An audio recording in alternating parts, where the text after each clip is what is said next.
Berburu ke padang datar dapat rusa belang kaki merupakan frasa kata mutiara yang dalam hikmahnya. Di mana kisah ini terjadi beberapa tahun yang lalu ketika putra nomor 2 saya yang masih sekolah SMA waktu itu berkata, "Ya sudah 2 malam mas nggak bisa tidur. Ini malam ketiga ya." Ini adalah suara lirih dari anak saya nomor 2 yang duduk di bangku SMA kala itu. Dia memang selalu menyebut dirinya dengan panggilan di depannya mas kepada dirinya sendiri. Waktu menunjukkan pukul 11 malam saat itu. Sebagaimana kebiasaan saya, kalau malam sebelum tidur, saya selalu menyempatkan melihat anak-anak di kamar mereka masing-masing. "Kenapa emangnya mas?" saya bertanya.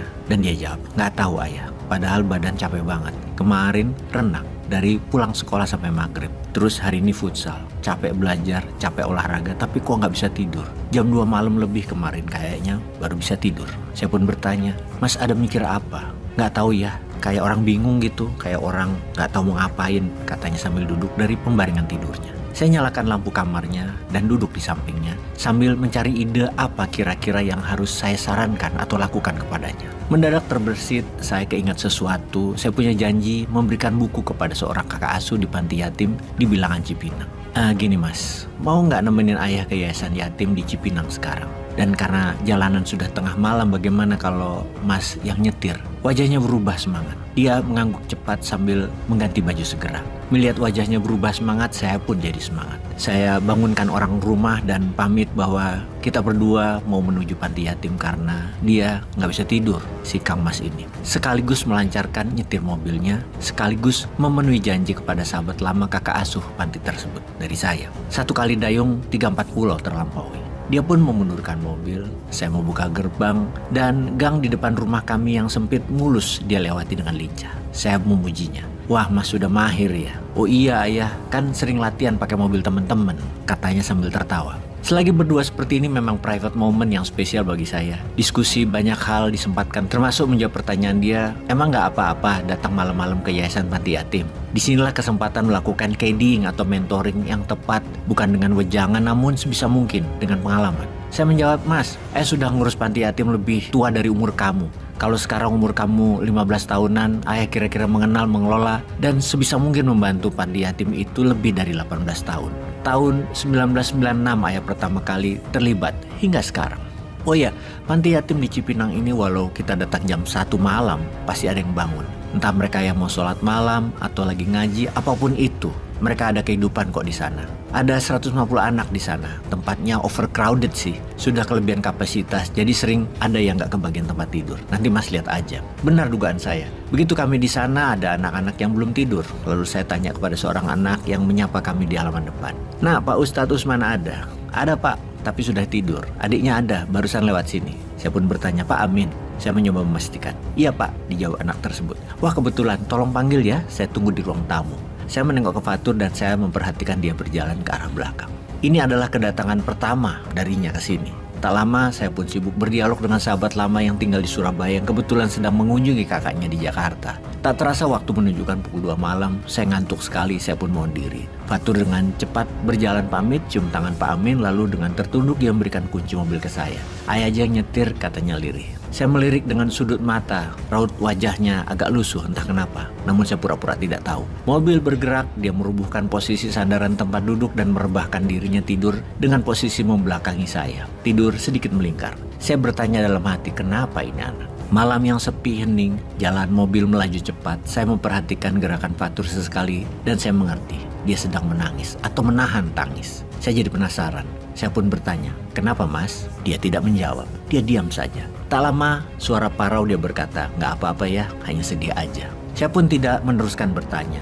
Saya biarkan dia menikmati posisinya, menikmati perasaannya hingga sampai rumah. Dia buka gerbang dan terus menuju kamarnya. Selesai saya siap-siap hendak tidur, saya naik ke kamarnya dan mendapatkan dia sudah lelap tertidur.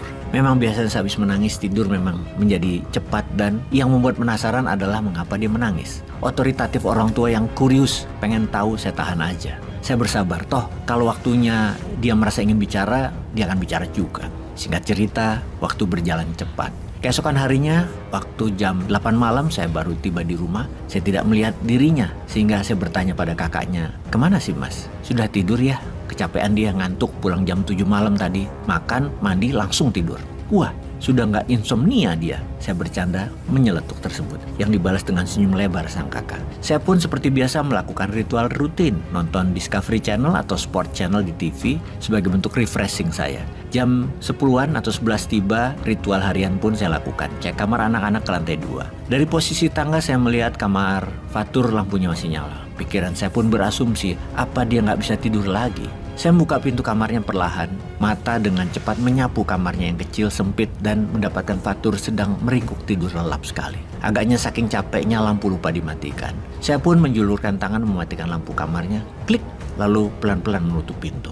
Sebelum pintu tertutup sempurna terdengar suara lirih. "Ayah?" "Iya nak," saya menjawab sambil membuka kembali pintu kamar dan menyembulkan kepala saya ke dalam. Sambil tiduran dia berkata, "Ya, terima kasih ya kemarin dibawa ke yayasan. Mas kemarin waktu ayah ngobrol, mas ke belakang. Mas ketemu sama anak-anak panti. Mereka lagi gak bisa tidur juga kata mereka. Kamarnya panas terus banyak nyamuk. Kasian deh ya." Mas sedih ngelihat kondisi mereka. Lalu mas tanya sama mereka, "Kenapa banyak nyamuk?" Rupanya di kamarnya gak ada kawat nyamuk, sama gak ada kipas angin. Mas jadi sedih banget, padahal cuma masalah kawat nyamuk doang. Mereka gak punya dan gak bisa tidur. Mas jadi keinget sama keadaan di rumah ya. Emang kamar mas kecil tapi gak ada nyamuk, nyaman, ada AC. Tapi mas gak bisa tidur. Itu kan artinya aku kufur nikmat ya ayah. Mas dosa banget deh gak bersyukur karunia Allah ini. Biar kecil tapi nyaman dan itu harusnya mas syukuri. Mas gak berterima kasih, mas gak tahu diri. Sementara anak-anak panti mereka gak ada nyaman-nyamannya. Mas jadi kasihan sama mereka.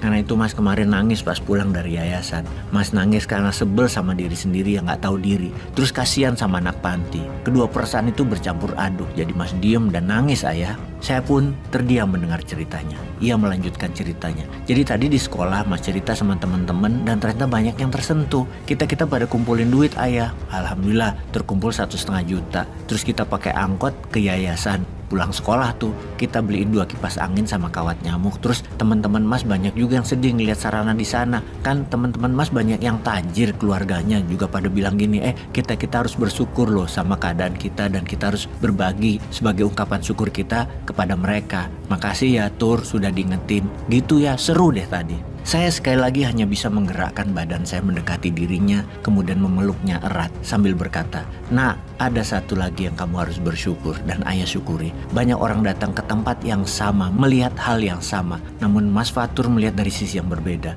Mas menemukan diri Mas Fatur yang lupa bersyukur. Mas menemukan jatuh kasih kepada sesama. Itu namanya hidayah. Gak semua orang mendapatkan hidayah sayang. Ayahmu pun tidak. Buktinya sewaktu Mas menceritakan semua itu barusan, ayah juga baru tersadar, baru ngeh, ayah juga kufur nikmat. Ayah gak mendapatkan apa yang Mas Fatur dapatkan. Terima kasih nak sudah mengingatkan. Ayahmu yang seumur ini ternyata masih harus mawas diri. Kali ini ayah harus belajar dari Mas Fatur. Sekali lagi makasih ya nak. Saya peluk lama sekali dia sambil mata berlinang air mata. Begitu juga dia. Dalam hati saya berkata, saya harus menuntaskan belajar ilmu kehidupan ini dari siapapun, termasuk dari anak remaja hijau ini. Sehingga kata mutiara bisa menjadi dilanjutkan syairnya. Berguru kepalang ajar bagai bunga kembang tak jadi. Jangan berhenti ngaca diri. Saya janji terus mawas diri, terus berguru, terus belajar agar bunga berkembang pantas. Semoga bisa terus bertransformasi dan terus membuka diri.